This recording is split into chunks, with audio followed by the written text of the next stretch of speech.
Hello, everyone. So my name is Mylene. I'm currently doing a PhD at the University of Edinburgh. So the aim of my PhD is to understand what are the key controls on the mine water temperature.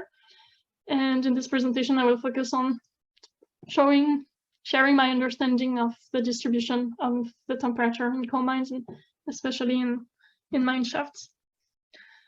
So the reasons for this PhD is that the literature showed that there is no clear correlations between the temperature measured in different mine shafts and the depth of those measurements there. They don't correlate with the geothermal gradient.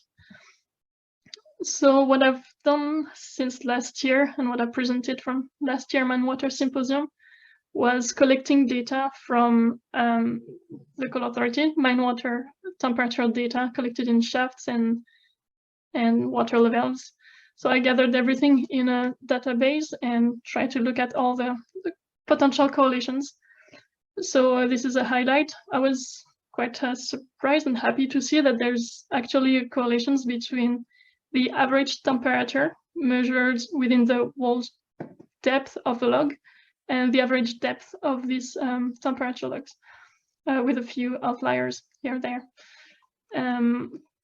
So comparing this with numerical simulations, so the sensitivity analysis I've done confirmed that the greater the geothermal gradients and the higher the average temperature in the shaft. There are also some correlations with the pumping depth. With the shallower the pump is and the greater the average temperature in the shaft is, it tends to drag warm water from depth and warm up the whole shaft compared to pumping performed at greater depth. The analysis also showed some correlations with the depth of the mining seams and to a lower extent with the heat conductivity of the rock. So all those results showed that the geothermal gradient somehow has the key controls on the mine water temperature measured in shaft, because it tends to control the temperature of the water which enters from different insets.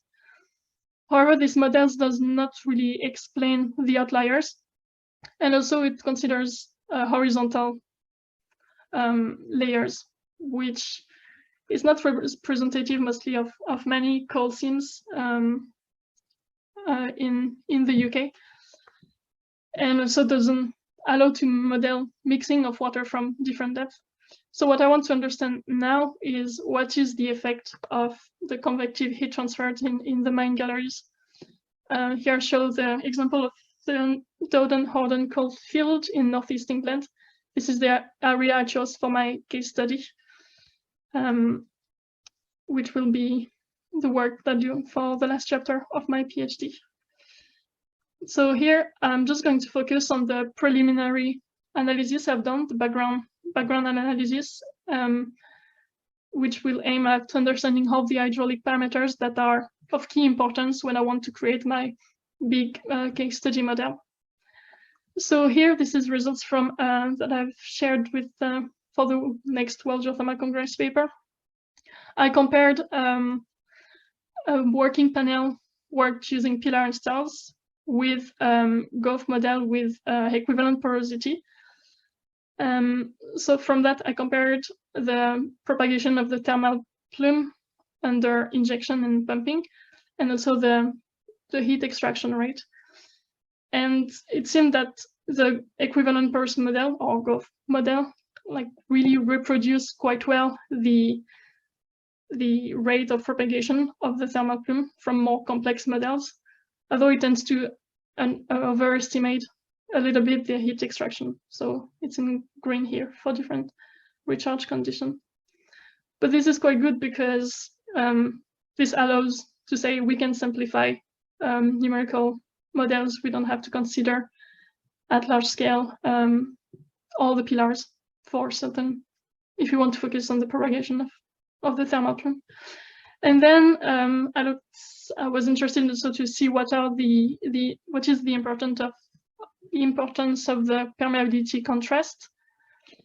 So here I use a vertical model with a caved zone and a fracture zone. And here we can see the heat mined for different permeability contrast. And it suggests that the higher the permeability of this cave zone here, the lower the heat mined from the system, depending on the thickness of this zone. And the greater the permeability of this fracture zone in blue, the higher the power output will be. Same depending on the thickness of the mined zone. Just suggests that the higher the permeability of the cave zone and the greater the risk of short-circuiting is. But those results appear to be really dependent on what is the volume of the model, what is the injection temperature as well, of the effect of the regional recharge. So having that in mind, I then developed a vertical model with dipping seams, which allows me to understand the impact of the hydraulic recharge from different boundary conditions and the permeability of the seams as well.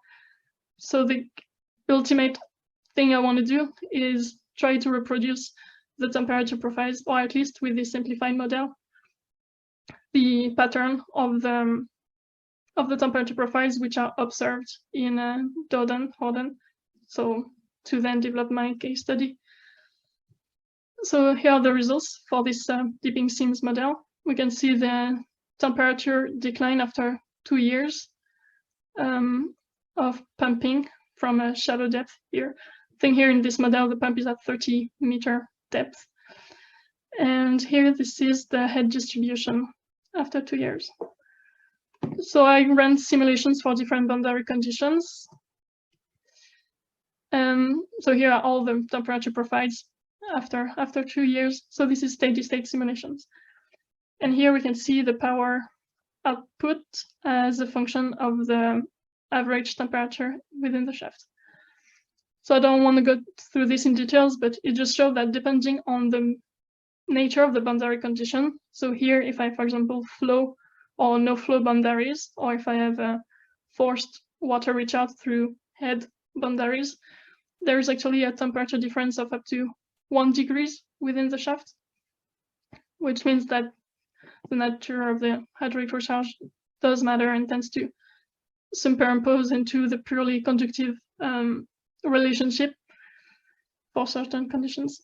So I was quite satisfied with those temperature profiles because it's the pattern of the temperature profiles observed in Doden during pumping.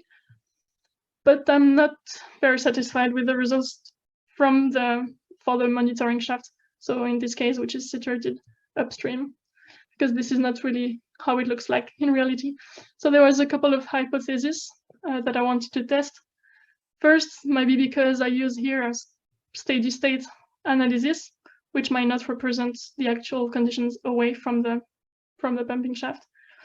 But also, and most likely because the permeability I used for those seams was quite low. So then I tried to test this effect of the seam permeability. And so here we can, in this scenario, so in red, it's heterogeneous. I just increased the permeability of the mid seams, the middle seam.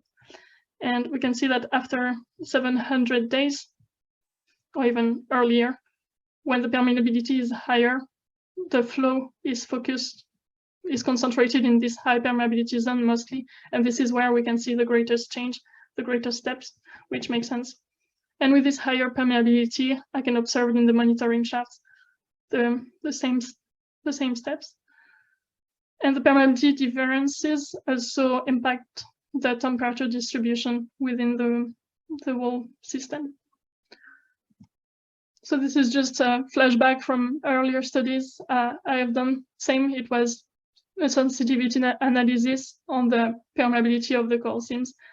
And it was just to highlight that the relationship between the average temperature and the permeability of the seams is different as well if we implies like shallow pumping or dim pumping, because the greater the permeability of the seam and the higher like the faster the steady state conditions will be reached, and the temperature will get back mostly to, we get closer to the one predicted by the geothermal gradient.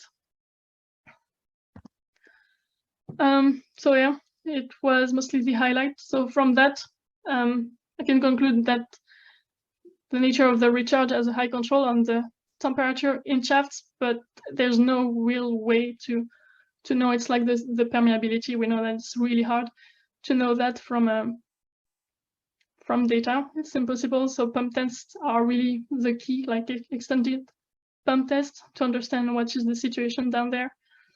And unfortunately, my models show that transient analysis with flow rate boundary are the best to understand what's happening, to represent or reproduce the temperature profiles in the shaft, which takes a lot of time to run. So from that, I will be developing the model for the case study, which will aim at understanding the nature of the hydraulic recharge, of thermal recharge at large scale, and hopefully maybe compare to the model from Jerome, which is very good. And yeah, I think that's it. Thank you.